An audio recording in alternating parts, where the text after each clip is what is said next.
Hello everybody, my name is ShortlineK819, and normally I'm hiding behind my brand new fancy starting soon screen, which has all sorts of art and KSP photos and maybe some real life photography and photos of some other games. Yeah, I finally got the next new stream element, which is the starting soon screen, so that's pretty nice. Today, I'm gonna be trying to. We got hostilities, HECU, Half-Life 1. Hello, Spud. Today we're gonna be finishing MIR-2, um, along with watching Falcon Heavy launch the spaceplane into the redacted orbit. So let me just go ahead and get rid of my starting soon screen. My dog is here. My dog Bear, he is snoring on the couch, or on my bed. So if you hear him in the background, uh, that's what he's doing. Um, oh yeah, SpaceX is in fact live. So, Center awaiting liftoff oh, at there we 8. go. Uh, so I guess very briefly, I will bring up the browser, which this is of course Falcon Heavy with the OTV, the Orbital Test Vehicle, which is the Space Force's space plane that goes and does redacted things in redacted orbits. So we're gonna be um, watching this a bit later. But for now, we are going to Joe our way over, uh, back to back to some KSP. But I will keep up SpaceX stream way down in the corner. So yeah, Christmas is Jover, unfortunately. How was everyone's Christmas? I hope their Christmas was went pretty well. My Christmas was actually very well. I got to spend time with a lot of family that I hadn't seen in a long time, and that was very nice. A lot of cousins that I haven't really seen in a long time. We had this nice big Christmas meal, and yeah, I think between this and Florida, I have eaten a lot of food in the last couple of days, more than I normally eat. Really good food, which is very nice. Saw my grandma? Yeah, I saw my grandma too. My grandmother and my grandfather, who's they're 86 and 87. Um, then I also saw an aunt who's 88. So, and then a lot of my first cousins. So that's good. Anyways, oh yeah, I still haven't fixed the flags. I think at this point, um, well, what I can do, right, is what I think I'm going to do is, for now, I'm just going to focus on finishing the assembly of the station, right? We'll do that, and, we'll finish the assembly of the station, and then we will, I think I'll end the stream here after that, probably. Or depends on, how long this takes. I'll probably send up an extra progress, an extra Soyuz maybe, just to kind of complete everything out. Um, but yeah, I'll go ahead and I'll do that, and then um, yeah, I'll fix all the flags afterwards, and I'll take a whole bunch of neat screenshots, and then I'll make it a part of the starting soon montage. Well, that's a piece of art made by one coconut fella, but there's KSP photos in there as well. So that's another piece of art. Where are the KSP photos? So MIR-2 is done after today, hopefully. Um, Here's a KSP photo of the face on Duna. But hopefully after today, that is my goal. And then I think I might be taking a bit of a break from KSP for a while. I know KSP 2 recently got a big update, and it's actually decently playable now, which is great. Um, but I think I'll take a break from KSP. I want to get back to U4 because there's a mod that I want to play around with. Probably doing more Subnautica. But Yeah, or maybe the KSP streams will be a bit more focused, like the Christmas Apollo 8 sort of stream. Um. So yeah, let's head back to event notifications. Yes, X37B. Um. Let's go ahead and what modules do we have up on the? Because we only have two modules left, right? So I think we have science and technology. Um, so I think what we'll do now is we will launch science, technology. Which one is this? That one is science, technology. This one is engineering, I think. Yeah, we'll launch the engineering module, which has this little boom that I added on to it. It's a magnetometer boom, but um, oh well. Also, on the original station, I realized that these are in line with these modules, but oh well. I don't feel like changing it now. Um, but it's gonna be an interesting docking. Let me just say that. So let's go ahead and get. This one is a different variant. This is Lab Module 3. We're gonna save. And then we're gonna go into where's Energia? Where's Energia M? Energia M. Yeah, I'm just missing the MacJib core. Can you put up the launch in the corner? I can do that. Let me go ahead and um let me thanks. We're a very cluttered screen, but window capture. Let me just temporarily. Here we go. Oh, that's way too much. Up. Hold up. That is a bit of a hold up. Give me a moment. I screwed up the size of it. Window capture. Add source. SpaceX. This is on Twitter. Thank God. You don't have to. I'll just put it down in the corner right there. Thank God you don't have to have a Twitter account in order to view the actual stream. So, because I think I would riot at that point because I refuse to get a Twitter. So let's go ahead, put that on there. Rigid attachment on, no. Rigid attachment off. I of course got to adjust staging, so the monoprop engines. Energia M, and this is the technology model. So the very generically named technology module, but I didn't know what else to name it. I've received a ping. I've been keeping up, Spud. What is your little project that you have been sending me? The trifecta of small ones. Getting an aquarium or something. That's pretty cool. Energia M technology overwrite. And then to make sure what happened on the other mission doesn't happen again. Yes, I'm getting an 18-gallon aquarium. That's cool. That's very cool. Be sure to send more pictures. I've glanced at next space flight, and I saw you talking something about it, but I wasn't sure exactly what schemes you were concocting.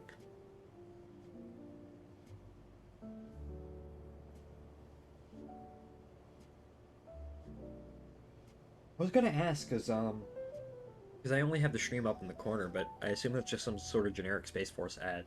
For a second, I was like, that looks like an ad for like a commercial satellite company. So I was wondering if there was a ride share, or 10-gallon. Okay. 10 gallon, not 18, but I realize this is a USSF flight, so if there are any commercial ride shares, there are almost certainly rideshare payloads on the actual stupid thing, but the they're not commercial. They're very much United States Space Force payloads. All right, let's technology. Okay, I'll just put this out on the pad, and then we will go ahead and we will get the full SpaceX stream up in just a minute or two. I obviously can't do an ascent right now, so unless I want to pause halfway through ascent, which I don't want to do. So we'll just put this out here for now, and then we will go ahead and we will get rid of that real quick, and then we will bring up the actual Space Force stream. And let me go ahead and pause that, and then let's see if I can get up. Can you actually hear the what's still being played right now in the background? Oh, is it KSP? Yeah, it's KSP. Okay. I will not be making a Twitter account. Hello, Space Force ad. Still haven't gotten anything yet, but hope to start tomorrow. The images I sent were just all cool. Images show the animals that I want. Yeah, I figured that much. So, hello, Space Force. So we will go to our friendly website. Next space flight. Welcome to Hell. And this is a USSF 52. This is carrying the orbital test vehicle, which is the Space Force's little space plane, the X-37B, which is this little thing, which this has a story behind it, but I guess I'll explain that later. But this is a little secret, sort of secret, not so secret space plane that the Space Force had. It is launching on a Falcon Heavy, which is significant because it has not launched on a rocket as big as Falcon Heavy before, which kind of signaled to everyone that this is going to a special orbit, a redacted orbit, as I call it. Flight 5. Oh, all Falcon Heavy. Next up, the trusted structure next to the vehicle, which is known as the strong back, will begin to retract away from the vehicle, and that is in preparation for liftoff. Strong back retract has started. So yeah, this is gonna be neat to watch. Now you could see on your screen just below the fairing around the second stage are some clamp arms, and they're starting to slowly. I was hoping, because when I was in Florida, I was when they initially delayed this mission, I was hoping they would delay it to while I was in Florida so I could go see a Falcon Heavy launch, but they didn't. So that's kind of I've been somewhat cheated out of seeing a Falcon Heavy launch up close twice now. The first was, I think, USSF 60. What was the one at the beginning of this year? Not USSF 44, the one after that. But oh well. It's complete. Very great news with the weather. If for some reason we do not, at least it's all a launch. That's still cool. That is true. I did, even if it was just a Starlink launch. Rip 1058, by the way. 1058 is dead. That mission didn't have 1058. That had 1060 on it, I think. Or not 1060. One of the more recent boosters. I forget. I suck at tracking Falcon booster assignments. Additionally, it is worth noting, which is why we have a website like this. We will again not be showing views of the payload, so we will be ending the webcast just after Falcon Heavy side boosters make their way back to land on landing zone 1 and landing it was zone this 2 around the 6-34. Into flight. Ifagor, yeah, I do Fagor. B1081, third flight. Crew mission though, so. And we just heard that call out. Spacecraft is on internal power. Just heard that call out that the center core liquid oxygen loading is Falcon Heavy is cool. Includes all first stage vehicle propellant loading. We are still loading liquid oxygen on the second stage, and that should conclude at the T-minus 2 minute mark. Yeah. Which will also conclude all propellant loading for Falcon Heavy. Yeah, fuck. I want to get back down to Florida and see another launch. So I keep telling my dad about Boca Chica, and every single time I You can say also that see you there's can get white up clouds on close to your screen. Starship. This is normal. Um, This is us just venting his out the mind is boiled blown. off liquid Like, oxygen really? that's in That's between. possible? I'm like, yeah, we need to go there so I can show you. And there's that call out that stage 2 LOX load is complete. That concludes propellant loading on Falcon Heavy. Falcon Heavy is fully loaded with fuel. Again, those white clouds that you see around the vehicle are normal. That's us venting out the liquid oxygen that has boiled off of the liquid Let's surface see. out into the ambient air. Once that cold liquid oxygen meets that warm ambient air, it Oh yeah, basically I should have condenses, just as you would see one thing water I should have condensing done, around a cold glass of water. and I will do that real quick. The next event coming up will I will be switch to Falcon Heavy in startup. That's at the T-1 minute mark. Science and Technology. Ground gas closeouts. So there we go. There we go. Dad. And now My that dad's we pretty have cool.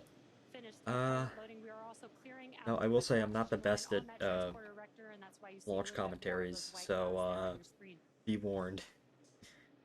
Again, at the T-1 minute mark, Falcon Heavy will be in startup. This is an autonomous vehicle, so the internal flight computers will take over the launch countdown.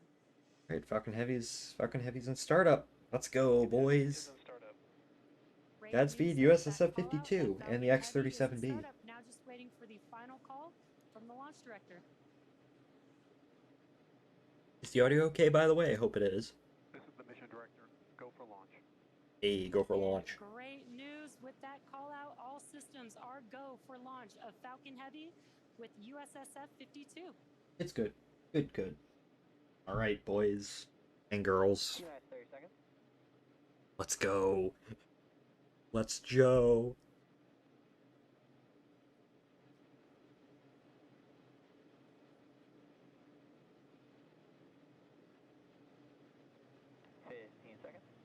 Seconds. Water suppression. T-minus 10, 9, 8, 7, 6, 5, 4, 3, 2, 1. Ignition. Engines full power, and liftoff. Oh, you see that bird that flew in front of the second stage? Oh, there it goes. Bird moment. Okay, booster pitching downrange. There we go. Damn, that thing is high TWR.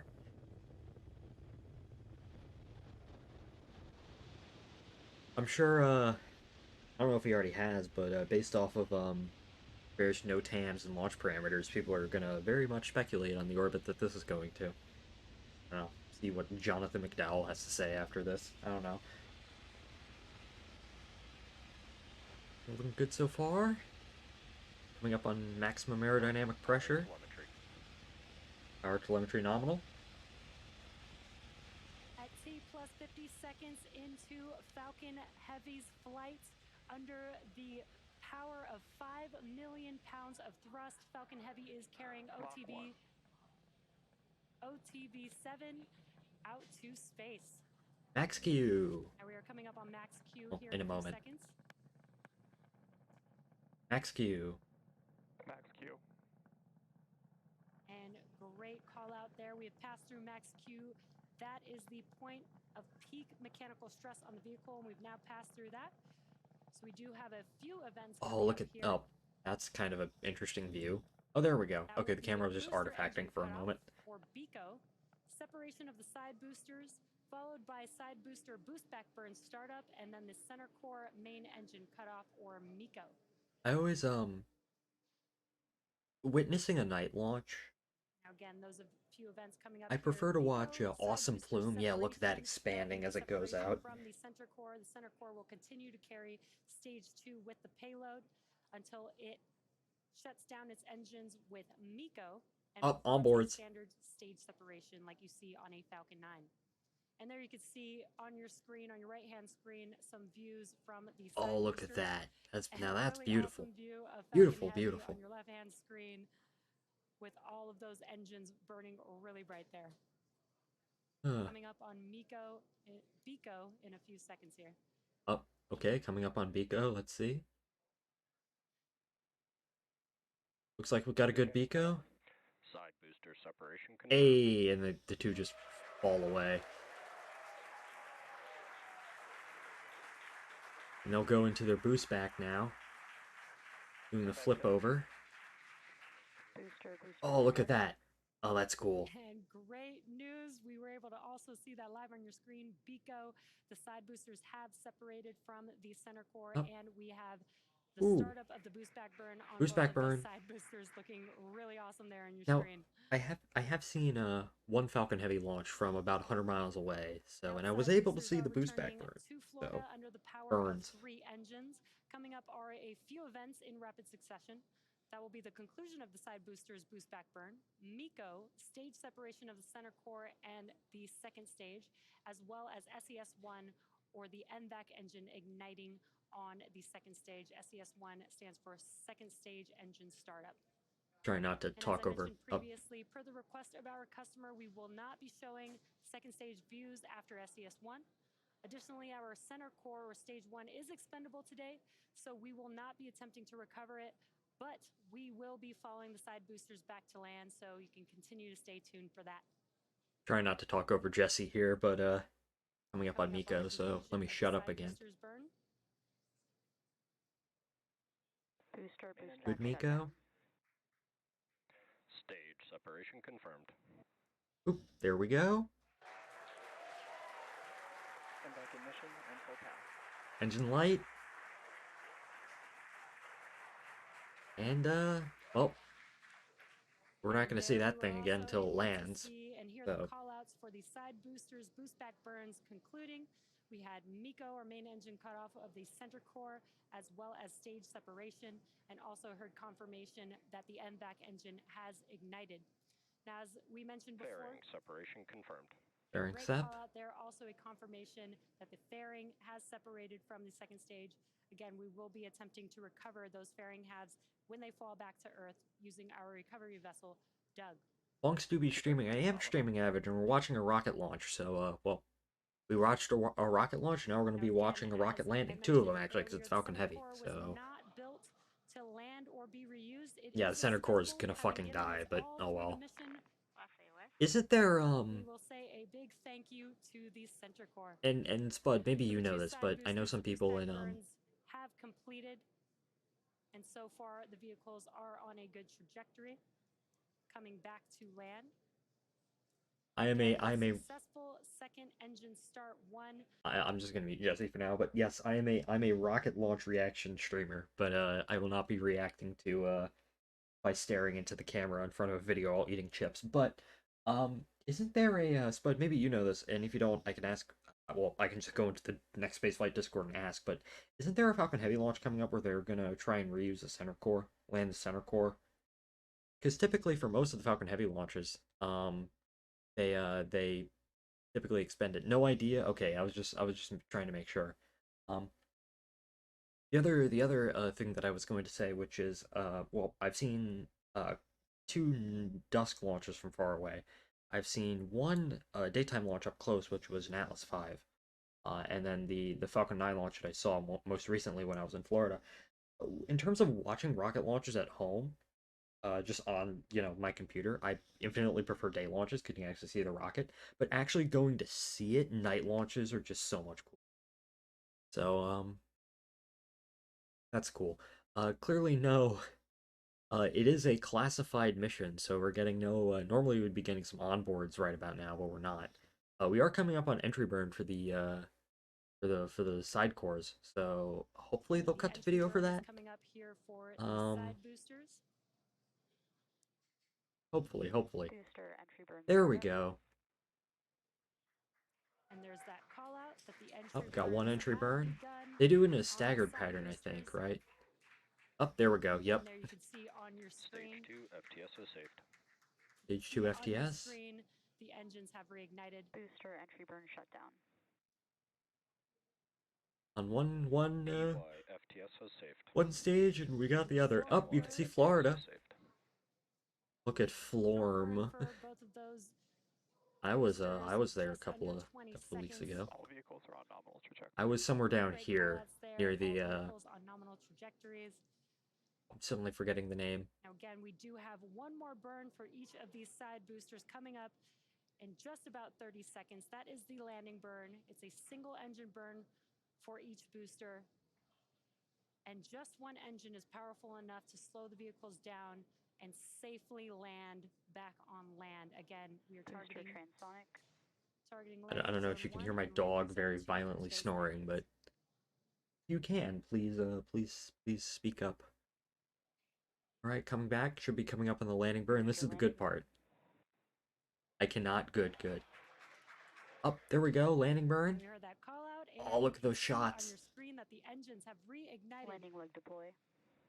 Let's watch as these side boosters touch down for landing. Stage 2 is in thermal. Hey, look at that top left one.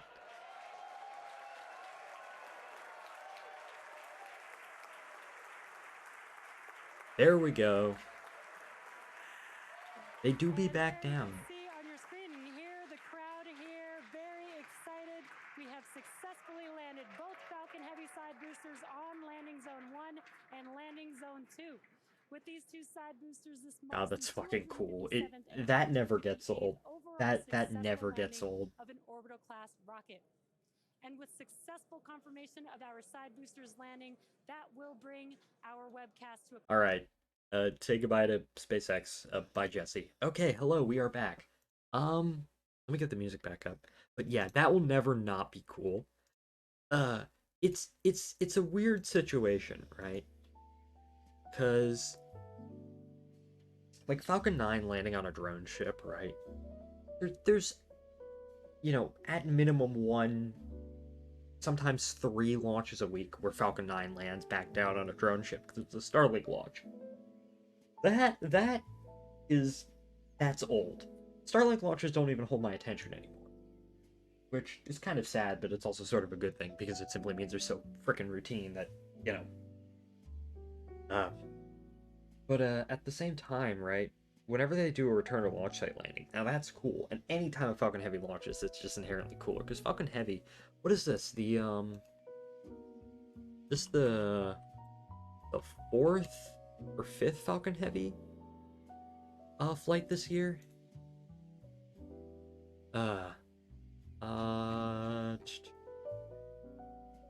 Launches and payloads. 2023. Falcon Heavy's launched a lot this year. 1, 2, 3, 4. Oh, this is the 4th launch. The next one's in April. Goes you. And then Europa Clipper, which is gonna be fucking cool, but oh well. It's gonna be bittersweet once Falcon Heavy is retired in favor of Starship and no more double landings. Yeah, it is. It is. I still think that we're a good maybe 7 to 10 years out from Falcon 9 and Falcon Heavy being retired. So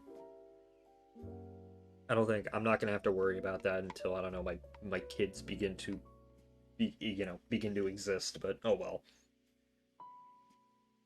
At least so I hope. Anyways, let's finish this. This what's it called? Let's finish this. What's it called? This space station. Damn it. All right. Where is MIR? That target. So I want to hopefully do 3 rendezvous today.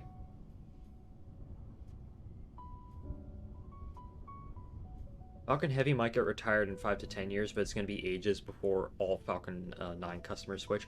At the very, very minimum. I think the final, I guess... Actually, now I'm curious. What if I... Well, because I'm genuinely curious. So we have Falcon Heavy out to 2029 with Gateway Logistics Services or Dragon XL. Maybe. I gotta go, but I'll leave the stream open. Well, thank you, Average, for showing up, as always. And, yeah, I hope you had a Merry Christmas. I think I forgot to say that, but, Fonksman, Artemis jump scare. Fonksman out, yes. Alright. And then... list of Falcon 9 launches. Maybe 2029, maybe. Hope yours was good, too. It was. 2025 and beyond. So we have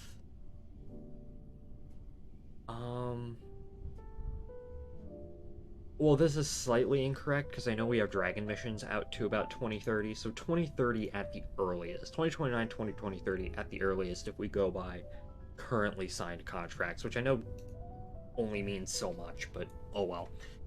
Anyways, we have a space station to complete, and I want to complete within a reasonable amount of time because I still have to go to work tomorrow and do like 5 other things. So let's go ahead and launch. Here we go. Those 5 other things, by the way, are mostly just putting away some laundry and Christmas presents and whatnot. And sending a message or two on Discord to some people. So nothing major. It's not like I'm not doing anything important. Oh, I forgot I always do a bit of a roll with this, just because, not because it does anything, but just because it's cool. Here we go, roll program.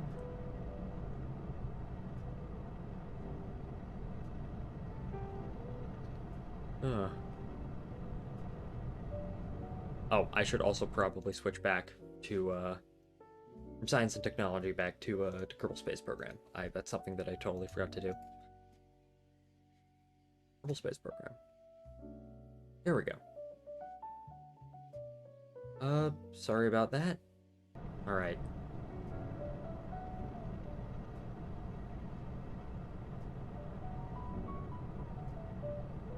Through the clouds. Anyone get anything cool for Christmas? I do indeed hope so.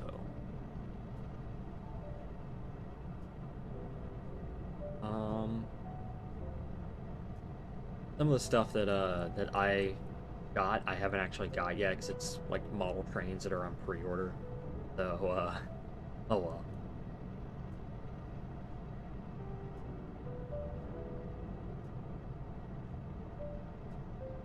Just me, or does the ground look a bit different? I don't know. But let's go ahead.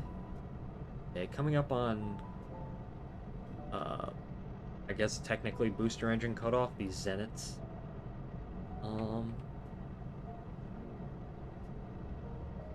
Yeah. Coming up on booster engine cutoff. There we go.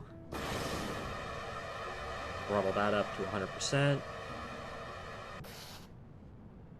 Here we go. And now time to begin to adjust our relative inclination to the station. And I don't know why it always decides to zoom out. But it just does that. It do be like that sometimes though.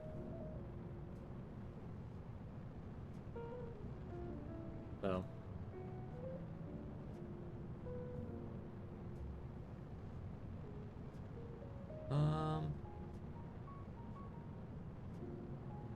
just continuing to this second stage, of course, the center core burns for a really long time. So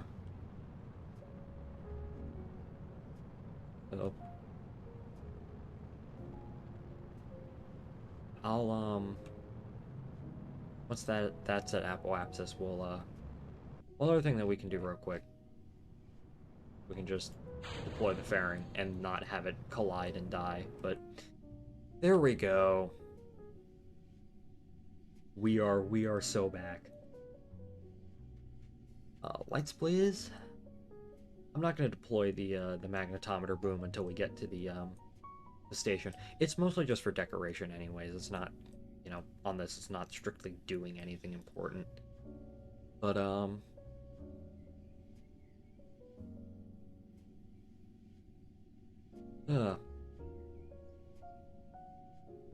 one thing that I am doing, we can begin to do our orbital insertion burn.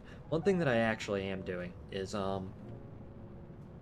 because I don't have school again until late January, my break for the school I go to is really long, which is very nice. I am working a bit extra, which is good. And one of the things that's going on at the store, the model train store, is we have to. Okay, so the store it's in a warehouse, kind of a smaller warehouse, right? So you have your warehouse space, and we kind of built not makeshift rooms, because they're not makeshift. They're actual. It's like an actual structure, but there's the front of the warehouses. That's the open space where there's the kind of retail area, and then in the back there's repair, and then off to the side there's a storage area, and there's also a second floor which is just more storage.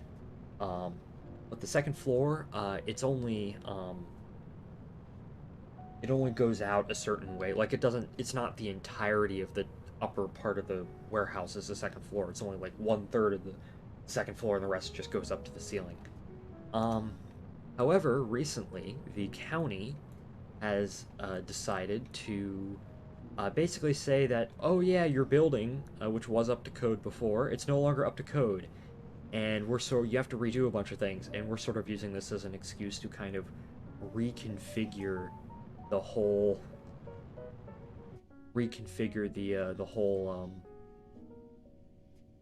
effectively reconfigure the entire store. So the plan that we're looking at, right, is that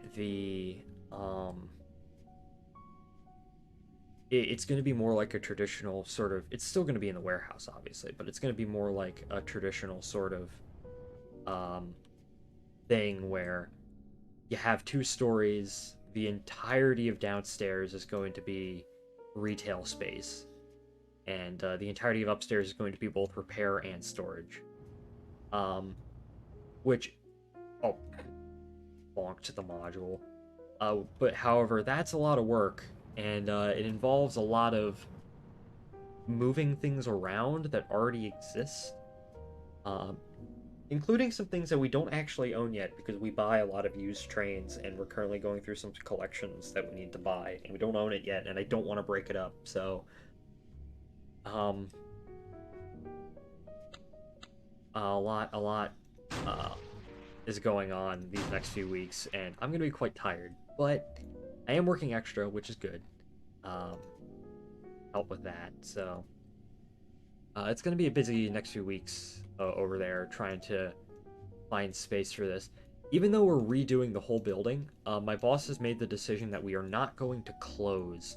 We actually, about 2 years ago, 2 years ago we were in a completely different location from where we are now, and we didn't close during our move, and my boss is like, we're not going to close during this either. The store may be a mess, but we're still not going to close. So that's going to be something. It's going to be a very big sort of project, but it's I wouldn't say it's a fun project, but it's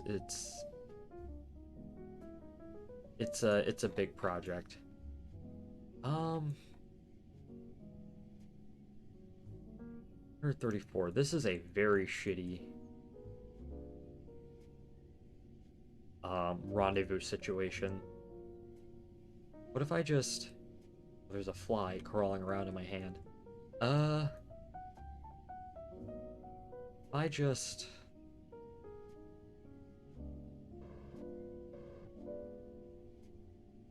burn here, actually, would I be able to get some sort of half-decent sort of... No? 105 kilometers.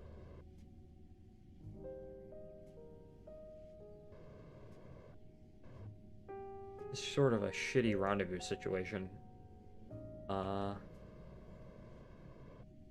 If I do this, right? Just click that 10,000 times.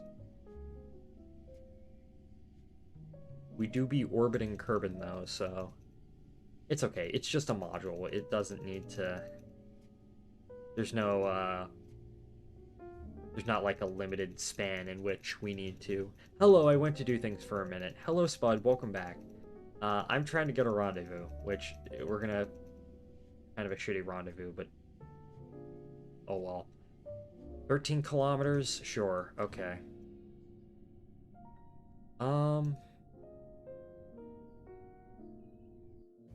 Hello. There we go. And now... I don't know why it unselected MIR. You missed me rambling about things at work, about how we're, going to reconfigure the entire, store that I work at, but we're still going to remain open, so, throughout the entirety of it, oof. Yeah.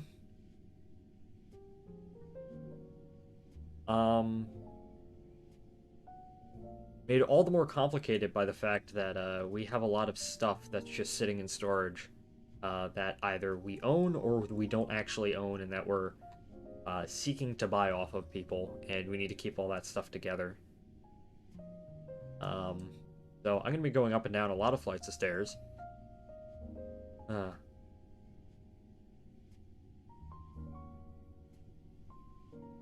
So. But that's not starting until next week, and these couple of collections I'm going through. One is... There's one that I'm going through now, which is pretty manageable. It's just a whole bunch of smaller HO scale model trains. The other one, yeah, there's a couple of boxes, which is... It's nice stuff if it actually worked, but the other is this truly gargantuan, like 100-piece G-scale collection that just kind of showed up on our doorstep. And I think my boss told them don't bring it in, but they brought it in anyways, and it's just taking up a good 1/3 of the upstairs, and I need to get through that, and hopefully we can buy it before then, because if we don't buy it before then it's not ours, and we need to keep it together during the renovation, which is going to be an absolute pain to figure out how. And then, but if we buy it, then we can, you know, just have it be anywhere. GCL, G-scale model trains, large scale model trains. I work at a model train store. It's going to be, this whole reconfiguration of the store, it's going to be infinitely better in the end. But the, actually doing it is going to be a fucking pain. Yeah, the thing that I do, yeah. Model trains is a very weird business, let me just put it that way. A lot of the things that you think would sell don't actually sell, and a lot of the things that you think would never sell in a million years do actually sell, so...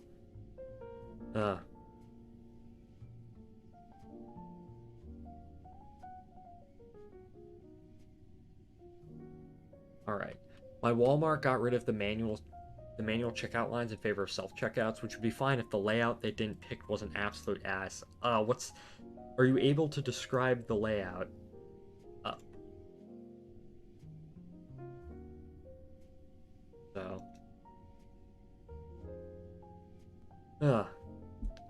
We do be peacefully orbiting, though.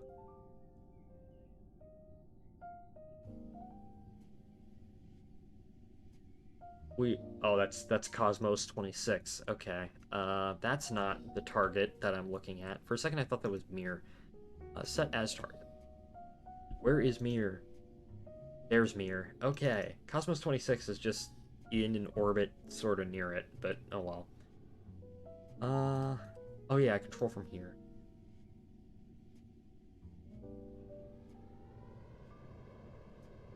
Alright, let's...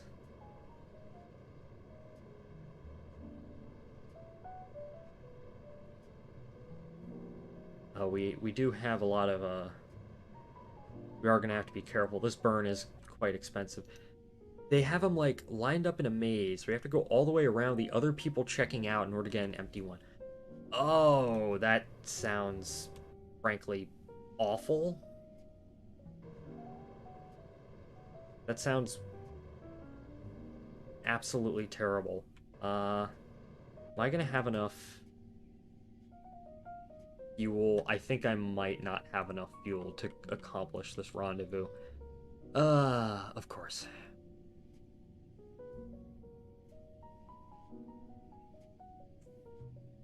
Well, I guess I can send a Soyuz out to, like, fetch it. Look at target. Oh, here we are. Ah! How much Delta V do we have left?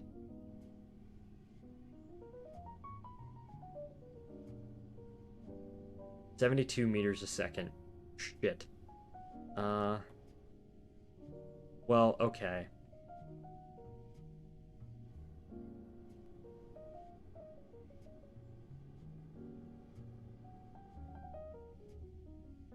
They're gonna get us close 1.8 kilometers. I can send...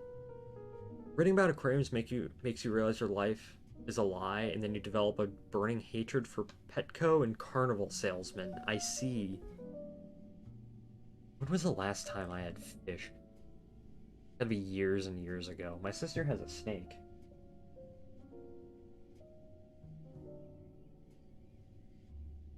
Okay, the primary question is, will we be able to dock with 64 meters a second of Delta V left?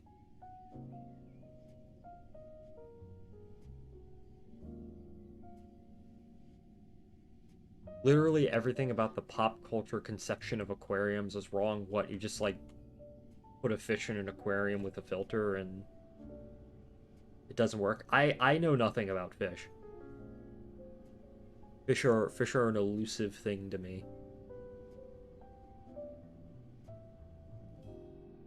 Okay, are we gonna be able to dock this? Even if I dock it to, like, a temporary port? Goldfish live for 50 years and get to 3 feet long, and you can't keep them in a bowl or it will die. They're too small. Oh, I see. Well, I know with goldfish you needed... It's not like betta fish, where betta fish I think you just... And I could be totally wrong on this. You don't expressly need a filter or something. But goldfish, yeah. You can't... They will cease to function. They will die. If I can get close to the station, I'll be good.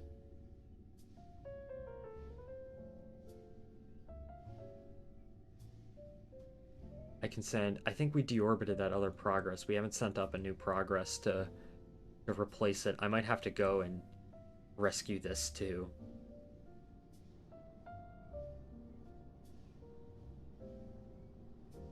That if I can get it in the vicinity of the station...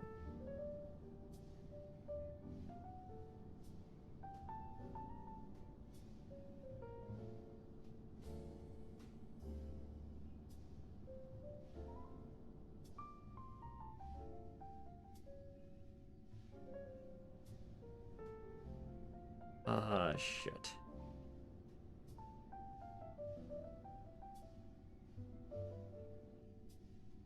There are very, very expert level methods of doing tanks without filters, like the Wallsats method. Unless you're like an actual guru, then you need a filter.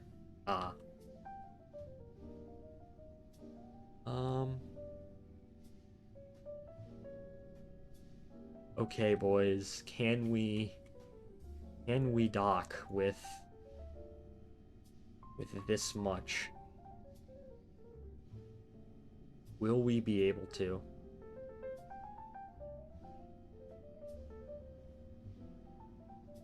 We got 30 meters a second of Delta V left. Do I want to attempt a docking with this little Delta V? We do need to come in. I think what I'm gonna do, right, is I think I'm just gonna get ideally as close as I can.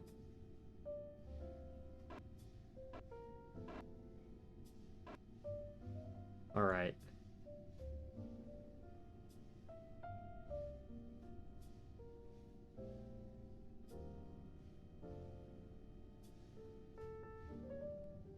Up. Let me... Well, this is actually good for us right now. Nitrogen cycle is also the single most important thing because it explains half the shit you need to do and why. Okay, okay. Explain, as I said, I'm a complete novice. Please explain the nitrogen cycle. I guess keeping enough nitrogen within the water in order for the fish to... I would not know. Okay. We get this dock with this little RCS, I'm gonna be genuinely impressed with myself. Okay.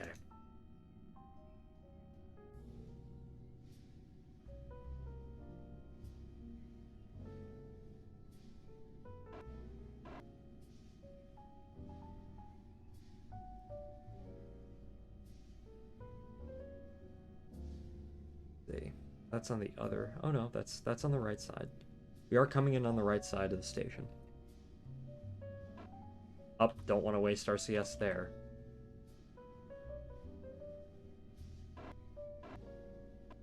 Do want to come in a little bit closer though, so... I will go ahead and... Something I will do. Docking acquire force. I will disable the docking acquire force on that.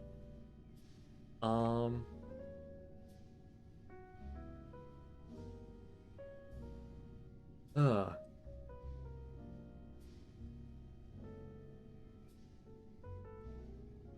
Oh my gosh, are we actually gonna be able to do this?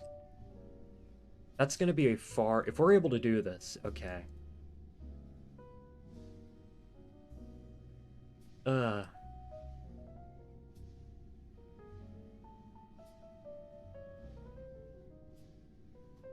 Okay, we are a bit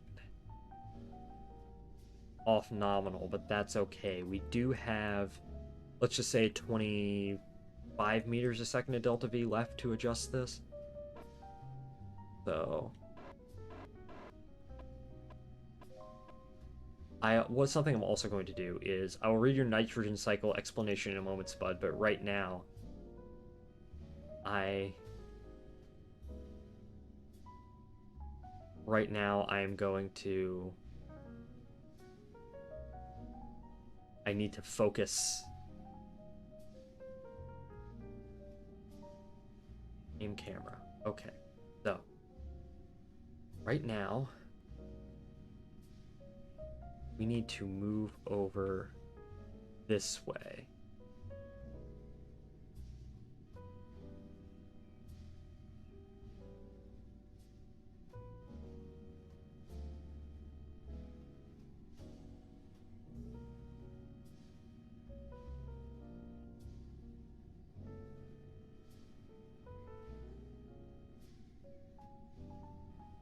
Okay.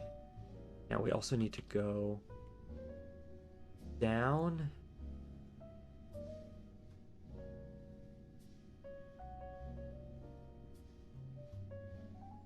I want to make sure that this is...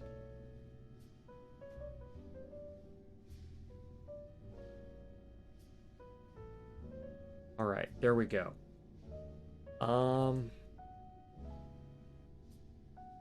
Oh, that's kind of a cool photo right there.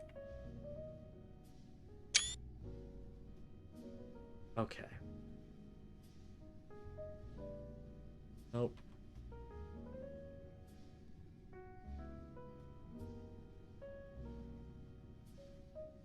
Still not 100% of the way there, but close.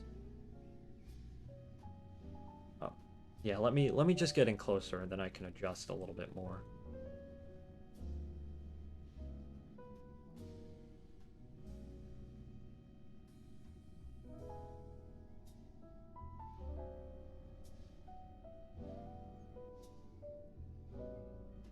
Okay. I think, well, that's actually a bit concerning of a tilt, but okay, we almost got this.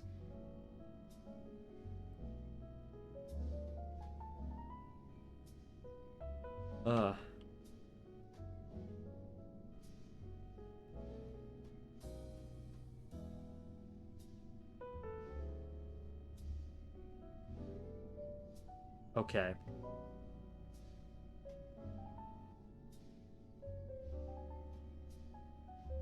Almost in there.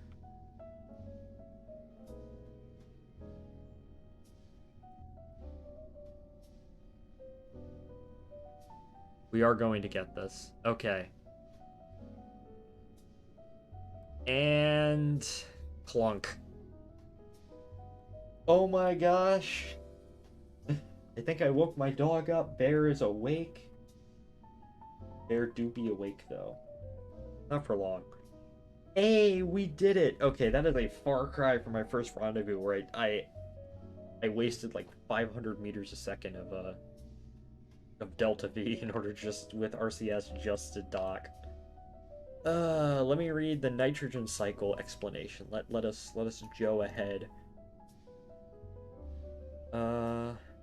So TLDR, fish, fish and dead stuff and leftover food and whatever builds up ammonia, which is toxic. In nature, bacteria converts these to nitrates, which are less toxic but still toxic. Then other bacteria convert nitrates into nitrates, which are only slightly less toxic within acceptable levels.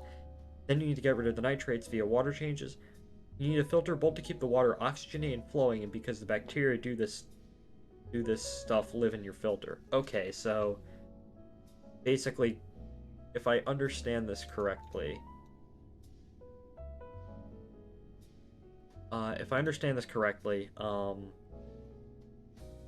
various organic stuff builds up toxic nitrates, and you need some way to moderate and ideally get rid of those toxic nitrates so it doesn't necessarily pose a risk to the creatures living in there. Because if they do, you get ammonia, which is not the best for animals. Okay, yes, okay.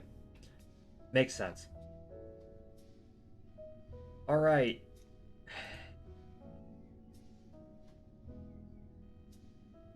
We have done it. We have delivered engineering to the station. Okay, free cam. And now we will go ahead and let's aim the camera down here. And let's go ahead and extend that magnetometer boom out, which I don't know why I put it on this module, but hey, it looks cool, so. Hey, look at it deploy. Oh, that's great. There we go. Alright. Alright, still got one more module, and then I want to send up a progress. And then maybe a Soyuz, and I think we should be good. So, let me just get a sip of my water.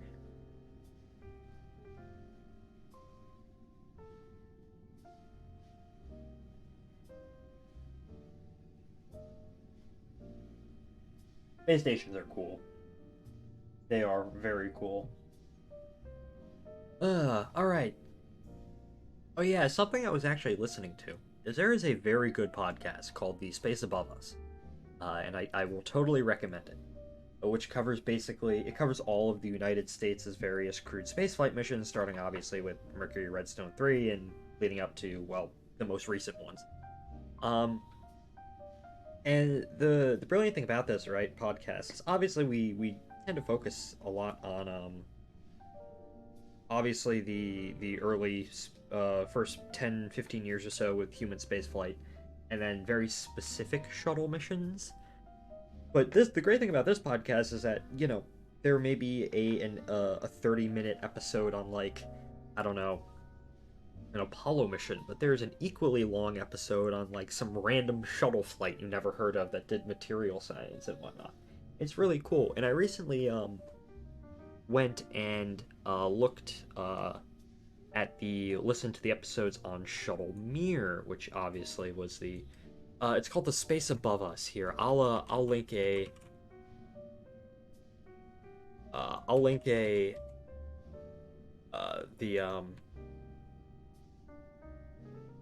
so yeah, I'll link there we go. But I think they're up to STS 103, which was one of the Hubble servicing missions. It's really cool. So I recently went and watched all the Shuttle Mir episodes. And I learned a lot about the shuttle, but also a lot about Mir, because in addition to the actual shuttle flights they went to Mir, he covered the astronauts that actually stayed aboard Mir, the American astronauts that stayed aboard Mir for extended periods of time. And something that I actually learned about Mir in this was that, okay, obviously this is MIR-2, right? This is the planned follow-up, which was never built. But on the actual Mir, there was actually a preferred placement for Soyuz and Progress spacecraft. So, Soyuz or Progress spacecraft, typically they tried to back it to Kavant 1, which if this was Mir, this would be the Mir core block. This is obviously Zvezda, and this is Pirs, but if this was just Mir 1, this would be the core block, this would be Kavant 1, and they would try and dock Progress to the back of that. And then the Mir, I guess, main 6-axis node on the core block, obviously on Unity right here, this is where they would typically try and attach Soyuz. So that was just kind of an interesting Mir operational procedure that I think, obviously with this, I've just sort of been randomly docking Soyuz in Progress wherever they need to be. But it's interesting to think about it, which with the actual, I guess, the actual Soviet and later Russian space program, and this is probably even still the case on the ISS, if I were to go look, the two different types of logistics craft have effectively two different dedicated docking locations, which is very, very cool. Alright, so I think I'm going to do all the spacewalks to finish these modules. We'll do those later. Right now, we are going to go back to the Kerbal Space Center, and we're going to launch the final module. There's also a lot of interesting things I learned from that podcast.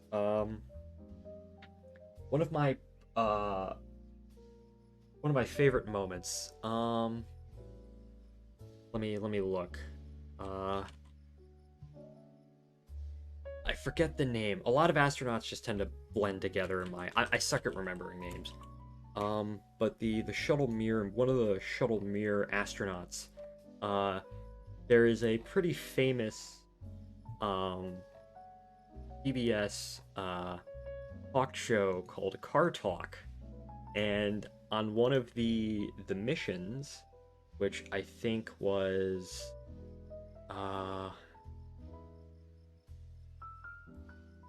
it was STS-81. John Grunsfeld, who was one of the astronauts on this mission, called down to Car Talk from orbit, and it's an amazing exchange, and I absolutely love it. Go look up if you're curious. Go look up. My government-issued vehicle goes 17,500 miles an hour. It's an absolutely wonderful exchange. That was STS-81, which delivered Jerry Linenger, Jerry Linenger, who was on board Mir when there was a fire in Kavant 1, brought back John Blaha, and then the next mission, STS-84, the next Shuttle Mir mission, delivered Michael Full, who was on board Mir for the incident when a Progress fucking collided into Perota. Gonna go do some stuff. TBH, take care. Well, thank you, Spud, for joining in. Thank you, Spud, for joining as always. I hope you had a Merry Christmas if you celebrate, and I'll probably do one more stream before New Year's. But be sure to send updates on that aquarium. I'm curious to see. Of course, when a Progress collided into the Perota module and effectively disabled it for the rest of the life of Mir. Of course, we haven't had, due to my expert quote-unquote piloting skills, I have not had any wayward spacecraft collide into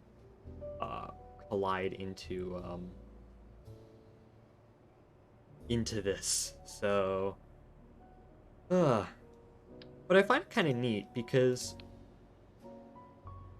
obviously we don't have a space shuttle in this, or more accurately, it would be more appropriate if we had a Buran orbiter. Obviously we don't have a Buran, so I've just been doing this just with Energia rockets and whatnot. But it's sort of, Shuttle Mir, I feel like, is it's a very interesting program. It was a program that came together very quickly because everything was already in place. It was just a matter of actually flying the missions. And it's often overlooked because, well, obviously the International Space Station, right, that's been a thing for going on 25 years now. But it's, in my mind, it's sort of like Shuttle MIR is sort of like the Gemini of, I guess, space station programs. It played a very similar role where it was just sort of, obviously the Russians had a lot of experience in space stations. And we had experience too with Skylab, but that was only 3 missions in the early 70s. Of course, we had the longest shuttle mission, I think at the time, were about 2 weeks with Space Lab flights, which were okay in terms of getting experience for space stations, but weren't great. But Shuttle Mir was kind of the first time that we really, in the United States, had astronauts up there for really extended periods of time and learning how to do things and work on that stations and whatnot. So I just sort of find that quite cool. I think the last module is the biology module. So let me. I don't think the last module of MIR-2. Let me go ahead and let me just check. Nauka technology.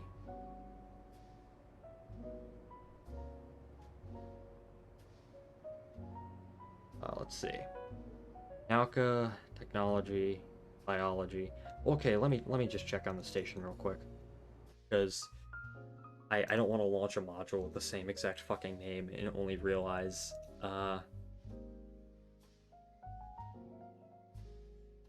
not, you know, realize, oh, I've accidentally launched the same module twice. Let's. Oh, we forgot to launch a CubeSat on that mission. Oh well. I just sort of want to get this thing done, so.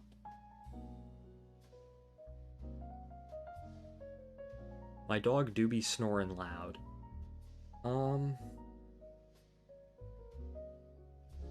It's gonna be interesting. I sort of view. I mean, everything builds on one another, right? Let's see, Nauka, engineering, hold up. Oh my gosh. My dog is the loudest snorer ever.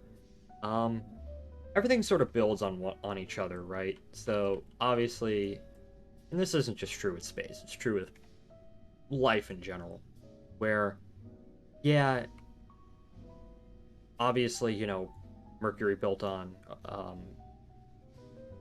Mercury allowed us to do Gemini, which allowed us to do Apollo, which gave us the experience in big projects to do something like a shuttle, and, you know, Shuttle Mir led into ISS and whatnot.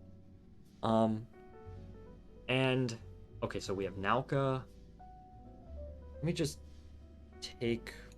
Oh, that's something else I totally forgot to do, which is disable these engines. Let me just go ahead and take some pictures real quick. Because I will forget. And at least in my mind, obviously with the Artemis program, sort of picking up where we left off with Apollo, right? I sort of view it's a similar way to say like Shuttle Mir or Gemini or something like that, where it's less about the I guess it's an experience building program. You know, obviously we want to go to Mars, we want to stay long term or on the moon, and we want to go to Mars one day and stuff like that. But obviously it's quite a leap from doing stuff in low Earth orbit to doing a Mars mission or building a lunar base. There's a lot of steps sort of in between before you can do that final goal, start working on that final goal. But I sort of view Artemis in sort of the same sort of way, where it's more of it's less about, obviously the end goal is to have a permanent presence on the moon, but at least initially and for the first couple of flights, the first phase of the program. Really, the second phase. The first phase is actually getting there. The second phase is actually doing continuous flights. It's just sort of building that experience. Okay, can someone live, you know, can someone live in lunar orbit or live and work on the moon for, I don't know, a week, 2 weeks, a month, you know? What kind of challenges is that going to face? And there's something to be said for just sort of skipping to the end goal and just sort of building the, you know, the ultimate end idea, which is like this big lunar base and eventually Mars missions and whatnot. But I sort of think, you know, you kind of need to have those experience building flights before you can finally do the final goal with properly. So, all right. So let's see. So we have engineering. Is that the biology module? Where's the flag? Oh, that's the flag for the module, which I have disabled. Where's the biology? Do we have biology up on the station? Yes, we do. We do have biology up on the station. Do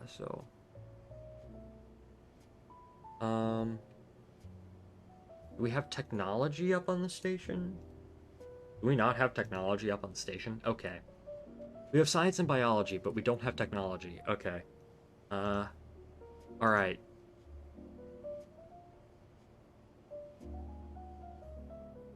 Oh.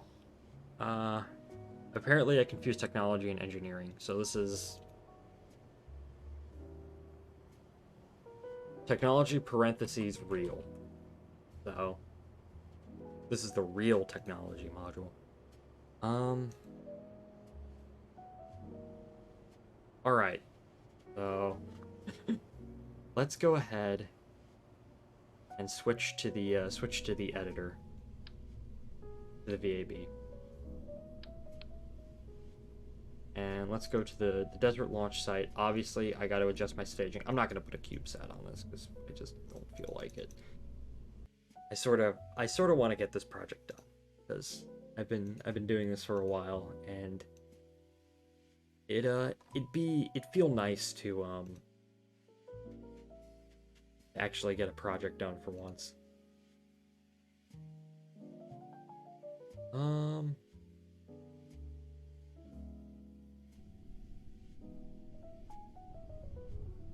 Alright. So. Did I... Auto strut? PS part. Okay. So where is the station? That as target. We're actually in almost a good place for this. So...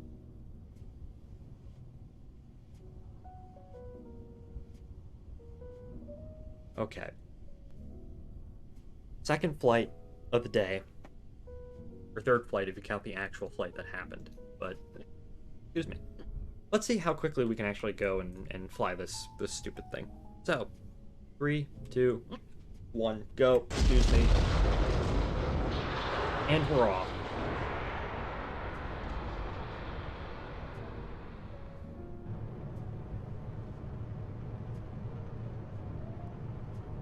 Dog still do be sleeping.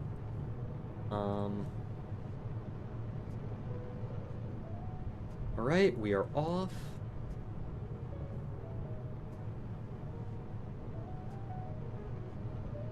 Yeah, only the center engine on this actually gimbals.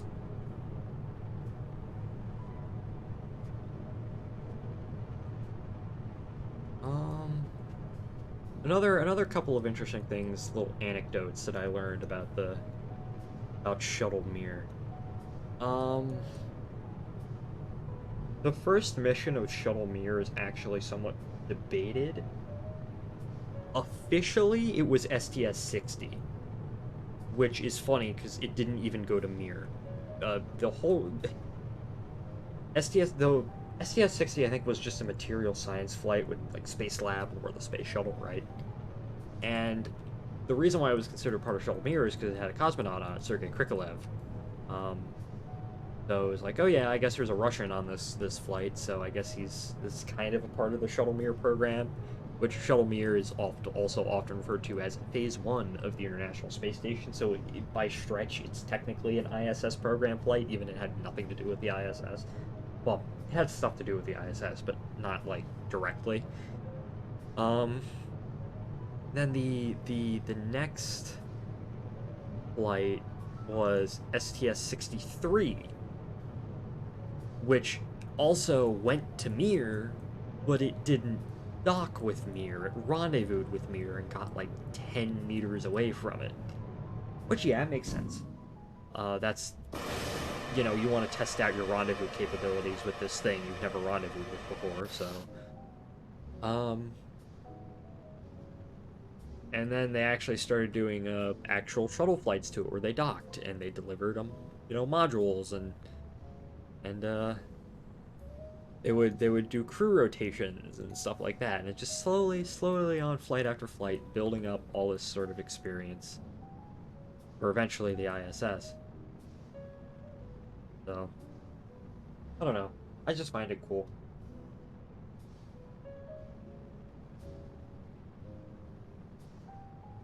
Huh. Alright. Continuing to go on into orbit. As for future streams, this is something I thought of right now, which is that Sunday? What's tomorrow? Tomorrow is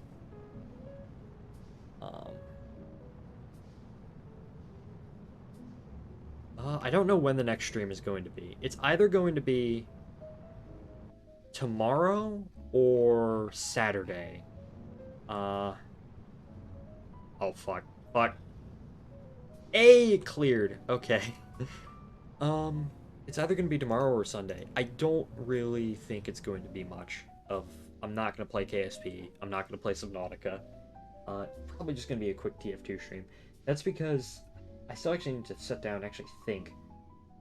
Because obviously Sunday is New Year's, and I don't want to stream on New Year's because I will be with my family celebrating New Year's. And then the day before, I think we're watching the Peach Bowl, I think. I know nothing about sports. On Sunday, but I'm also working Sunday. And the day before, I always go in early on Sundays, so I don't know. I don't know if there's going to be... This might be the last stream for 2023. I am not 100% sure. I hope not. But there might be a stream tomorrow, there might be a stream Friday, but not both days. Or tomorrow is Friday, Sunday. But no guarantees. Alright, let's begin to conduct our final orbital insertion burn.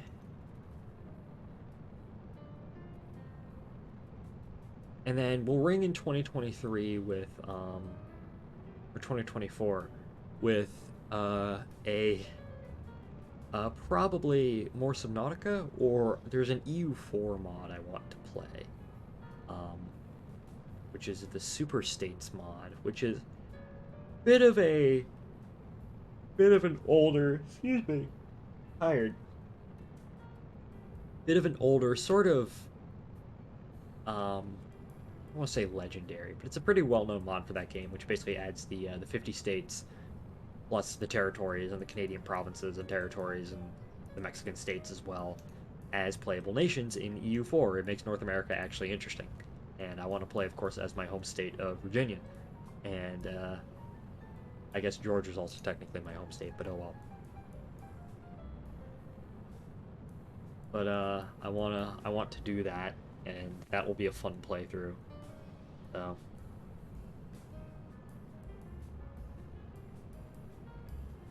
hey, here we are. We do be almost in orbit, though. This might be a much better orbit than before, but...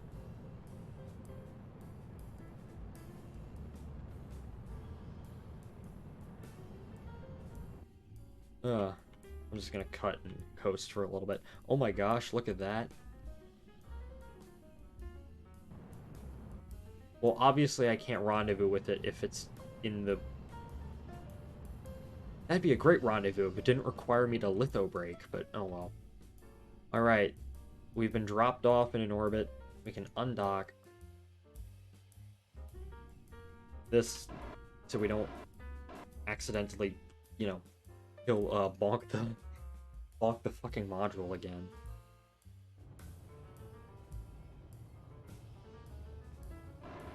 Oh,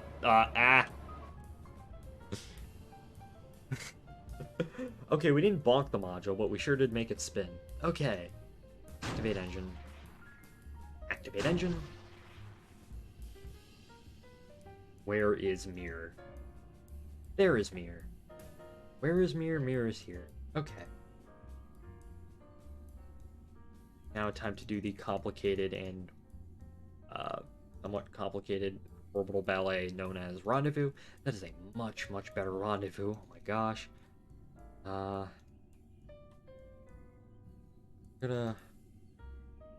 love how it's science. It's technology parentheses real.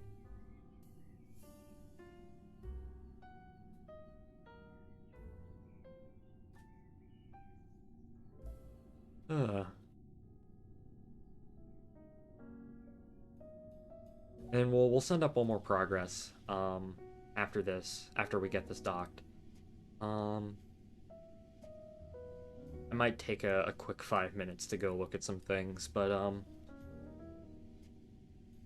and then we will we'll dig into a bit on Wikipedia when it comes to Shovel MIR, because I actually want to look at this a bit more.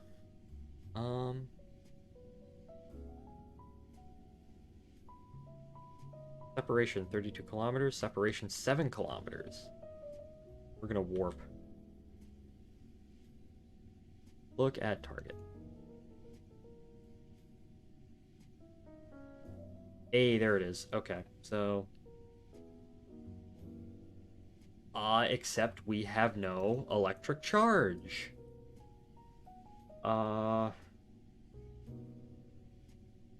Shit. Hey, can we get some electric charge? Oh, what if we turn off the lights?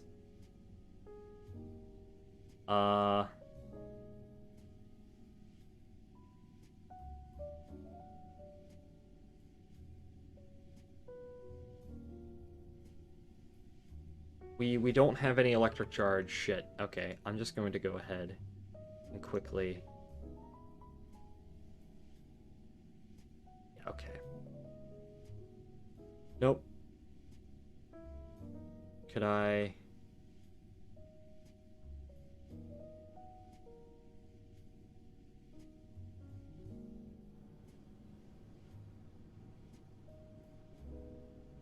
Do the engines generate electric charge? Nope, okay, I just need to get the solar panels back into the... Okay, I don't care that I cheated right there. Can you tell that I just want this done? Oh well.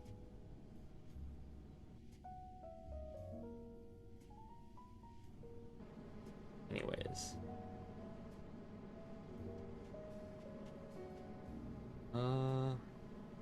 Alright, 51 meters a second. Oh, nope. And we ran out again. Can we just point that upwards like that in order to regenerate our electric charge? Yeah, we can do that.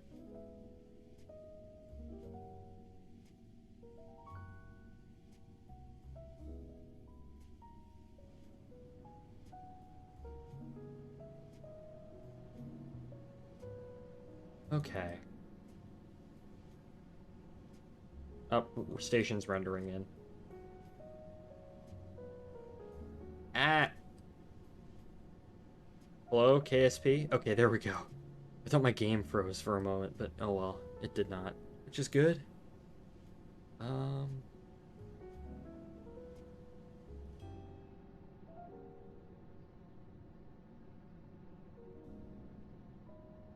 There we go. And we will go ahead and we will point towards the station. Obviously get a quick rendezvous with it. We can go a little bit quicker than that.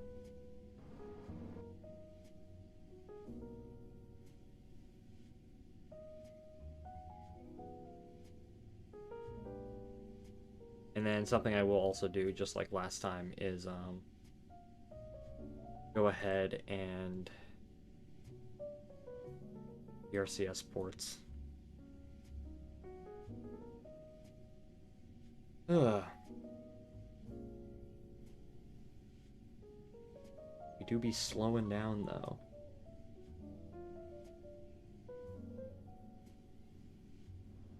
This was a much better rendezvous than last time, which is very good.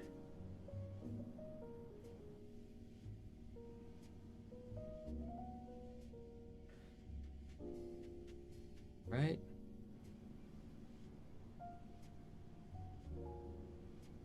There we go.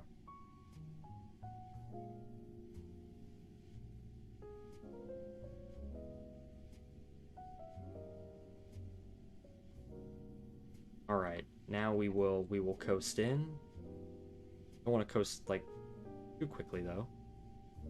Here we are at MIR. Where are we coming in exactly? Kind of under where we need to be, because we need to dock to there.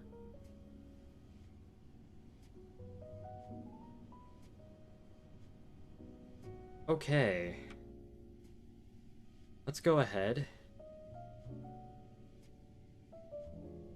Roll from here, and we will begin to make our quick approach in, but also with infinite electricity, because, well, I don't feel like... Normally this isn't a problem for us, but I guess our battery drained too quickly, which kind of sucks, but... let's switch to orbital view just to make it a bit easier. I do not I don't want to come in and collide with the antenna. This mirror will be collision free. This is a collision free space station, damn it. I do want to reposition the Soyuz though, position it over there.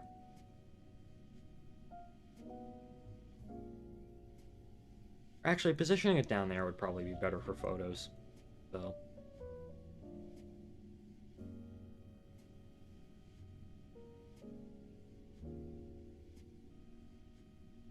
All right. We'll launch one more progress after this, and that'll be a quick and easy sort of affair, and then I'll declare the project done. Even if all the flags are not necessarily working, I will declare it done. Done for now. I will probably show off various screenshots just on stream because it would be cool, so you know, first things first, we actually need to get close to the module.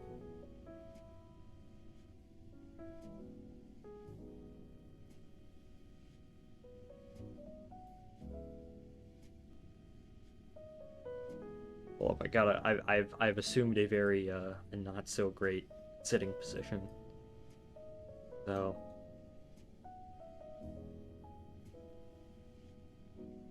okay. So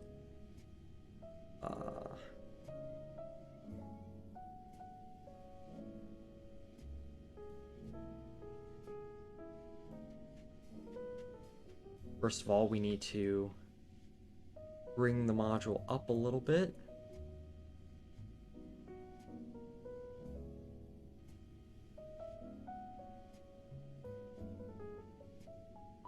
Oh. Nope.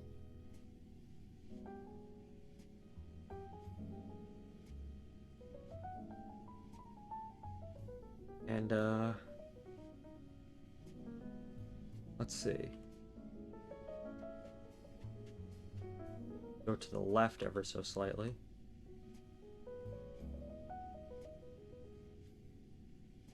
Alright, and, we should be good with this, I think.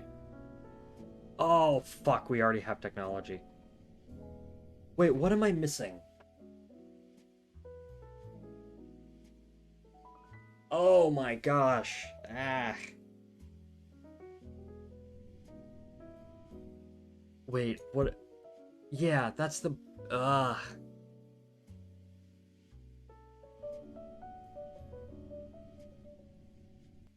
Oh my gosh, okay. We need to revert. I'm not gonna refly that mission. I'm just gonna...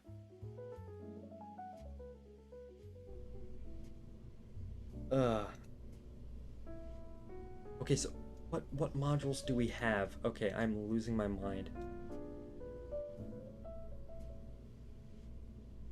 Okay, so we already have technology. Wait.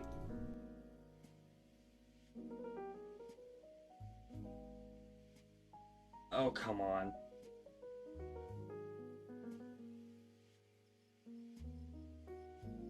Tracking station? I need to go check these modules now. Yeah, MIR-2, okay.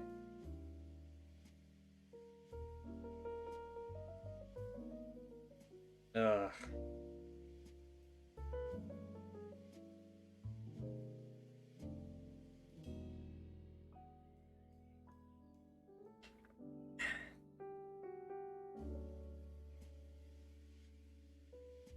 Because, are these flags correct? Hello, welcome to MIR. Okay, Nauka. Yeah. Oh my gosh. Oh my gosh, we... Ah! You see that? That's... Fuck. Okay, and I redid that mission for nothing. Okay, let me just... So I guess we have two of these now. Well, kind of. One's supposed to be just biology.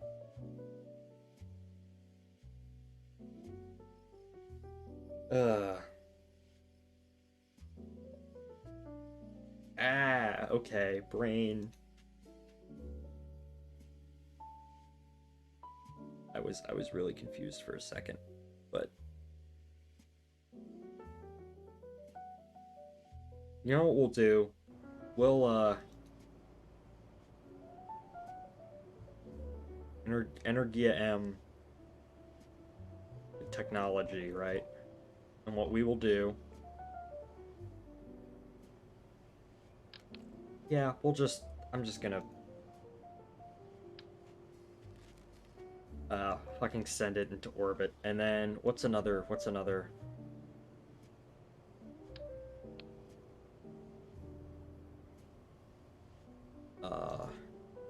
flag 2.5 wall.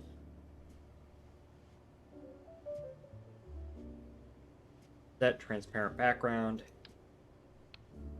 There we go. And I'm just going to just do what every, self-respecting KSP person does when he fucks up, which is just cheat. So I don't feel like reflying that mission. Oh well. That sort of sucks.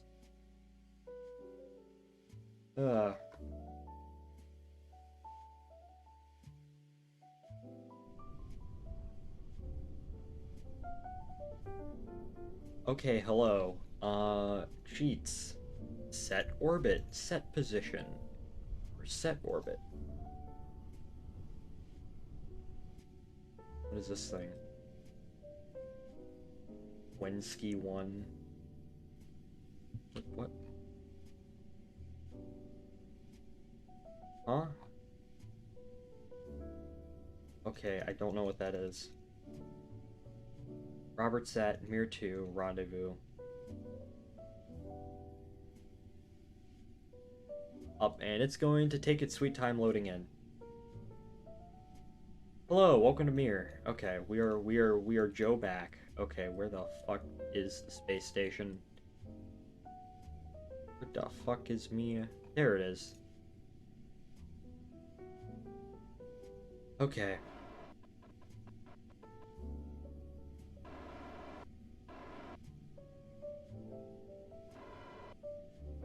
Hello, welcome. Okay.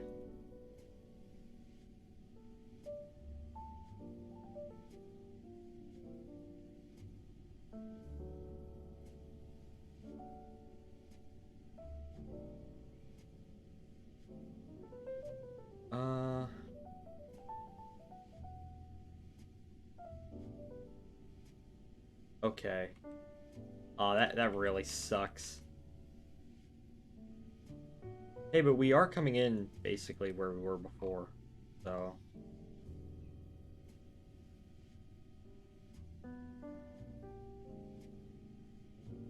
That's sort of good, I guess.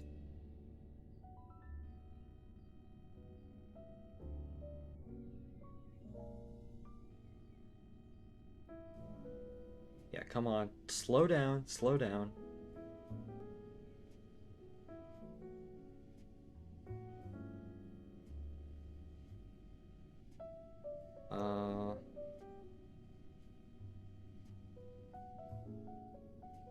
No. Which direction? Yeah. Let's move in this direction. All my dog does is sleep. He's just sleeping on the bed.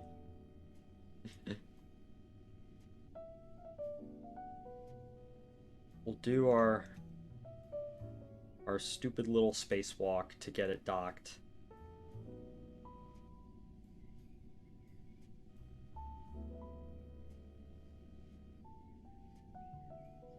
Why am I suddenly forgetting the controls for this game? Okay, stop.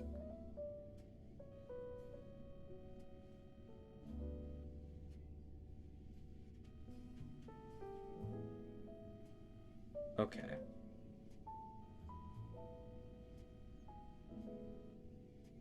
Here we are.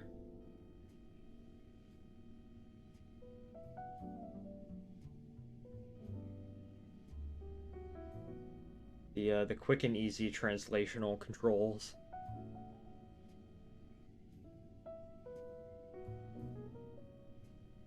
Up, fuck, fuck. Ah, slow down.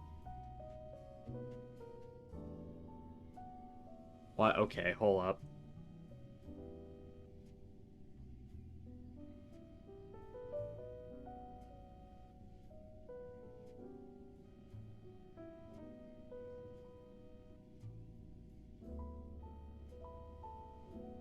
Okay, there we go. Okay, sorry, I forgot the controls for a second. Okay, we can do this, we can do this. Okay, first, just get in alignment with module.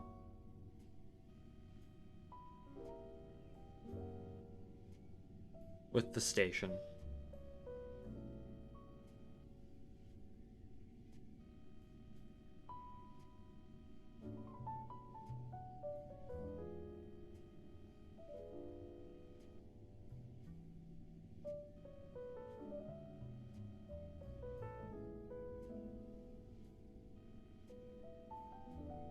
Okay.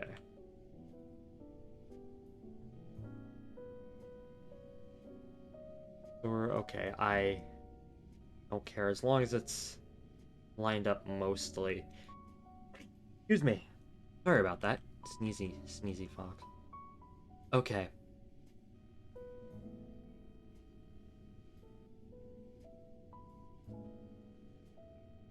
There we go.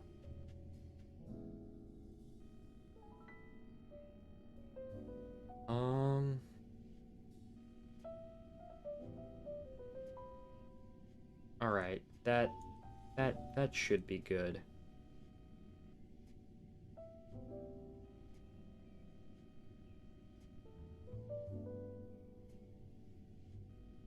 Or actually, will it be good?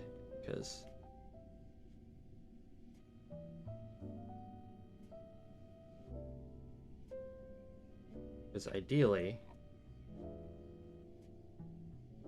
where's the... There we go. That's the position that it should be in. Oh, and that's slightly off center. Okay, I don't care.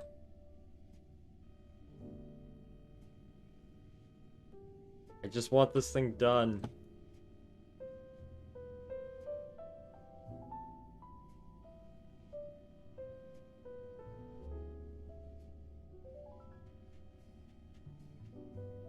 Hey, there we go.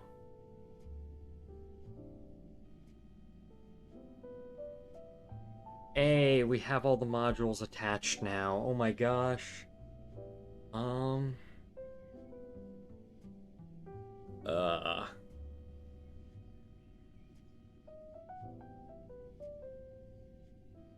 Okay. Well.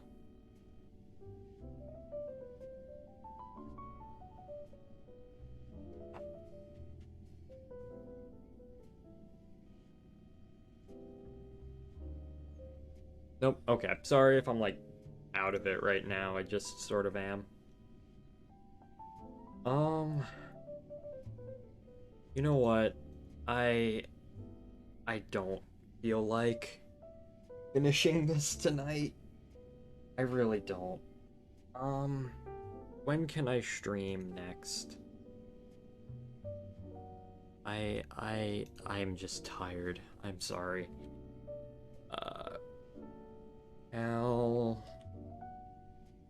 Calendar? Is that what that's called?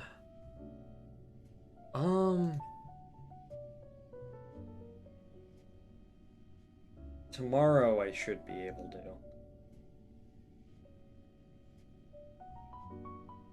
Let's, I'm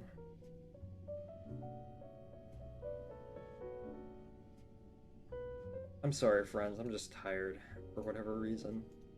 Let me go ahead and make a list. All the things I need to do. So the first thing I need to do,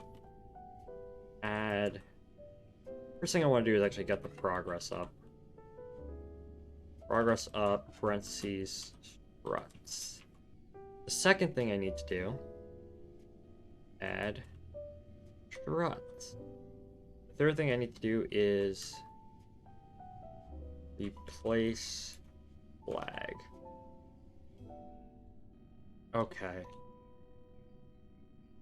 And that will be just sort of a quick stream tomorrow. We'll probably do KSP, and we'll probably do TF2 tomorrow, because I don't know why, but now I've just... Oh yeah, I also need to... Which module is the one that's not lined up and it's gonna give me fucking pain?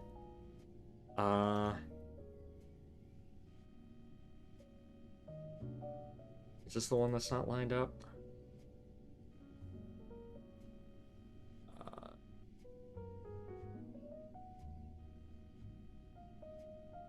Let me look.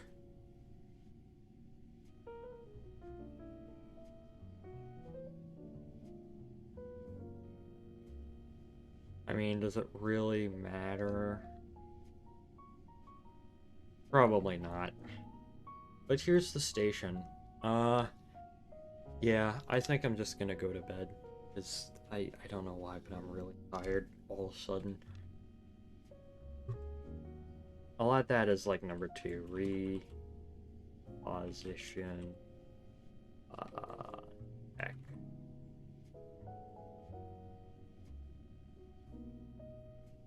Three, 4,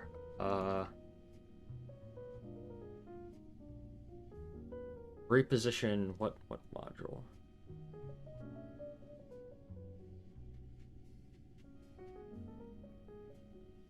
What module is this? Engineering?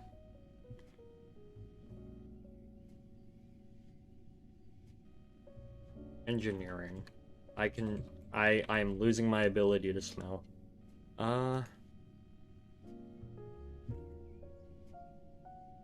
Alright, well... sorry about cutting the stream short, friends, but I don't know why, but I've just gotten very, very tired, and I just... I hate when this happens. But, anyways, I guess I'll do a quick stream tomorrow, where I guess we will go play some KSP. We'll play KSP tomorrow, and then we might play some TF2. But MIR-2 is almost done. I thought I'd be able to get this done tonight, but I've just run out of energy. Okay. Well, thank you all for watching. Thank you, Average. Thank you, Average, and thank you, Spud, for watching as always. And yeah, I'm gonna end the stream. I don't have an ending soon screen yet. It's still the old one. Although the new starting soon screen will probably just be a variant of that, but instead of starting soon, it says ending soon. But yeah, well, thank you all for watching, friends. If for some reason I'm also too tired to stream tomorrow, Happy New Year. Yeah, it's been a fun year for me, I think. But yeah, I'll see y'all in the next one, whenever that may be. But, thank you, and, goodbye.